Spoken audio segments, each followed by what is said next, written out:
Brandon Foster wasn't heartless, just unreadable. When his girlfriend left after he didn't cry over her dog's death, he didn't argue, he played piano for hours, hands deliberate, trying to find the right note for sorrow. Ryan, his best friend, said nothing, just listened.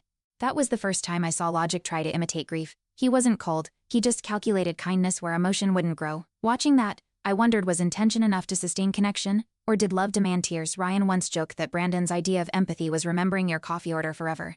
When Ryan's dad passed, Brandon didn't hug him. Instead, he installed security cameras at Ryan's mom's house that same night. Protection over platitudes, he said. It stunned Ryan, then made him laugh. Brandon's loyalty wasn't loud, but it was absolute. I started seeing the piano differently, not music, but memory, a symbol of his methodical care. Maybe connection didn't need emotion, just commitment. Brandon's first real test came when his son broke down after a school bully mocked his robot dad. Brandon froze, no instinct, no tears. Ryan pulled him aside. He doesn't need logic, Brandon, he needs to feel safe. Brandon stayed silent, then researched child psychology all night. By morning, he'd built a checklist of emotional responses. It was awkward, but it was effort. Wasn't that its own kind of love? Flashback in college, Brandon's roommate attempted suicide.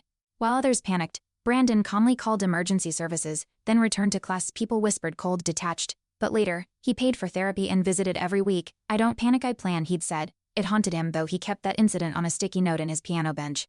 Like a reminder. Mistakes don't define him, his reactions after do. Flashback, Ryan once exploded at Brandon for missing his engagement party. Brandon didn't understand the rage. He'd sent a gift and a message. I'm not wired for sentiment, he said, confused.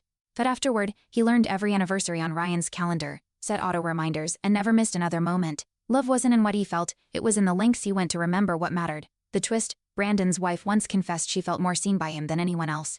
You study me, she said, not emotionally, but intentionally. It wasn't passion that held their marriage, it was precision. He's never fake an emotion, but he's learned its language, and in that language she found safety. Maybe love wasn't a feeling at all, maybe it was design.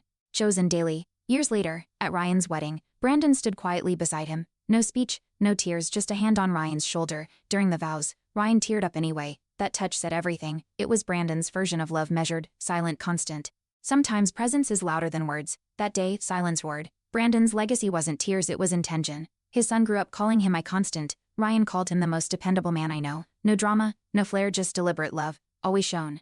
Never shouted, and maybe, in a world obsessed with emotion, Brandon proved something radical, that love doesn't need to be felt to be true, it just needs to be chosen.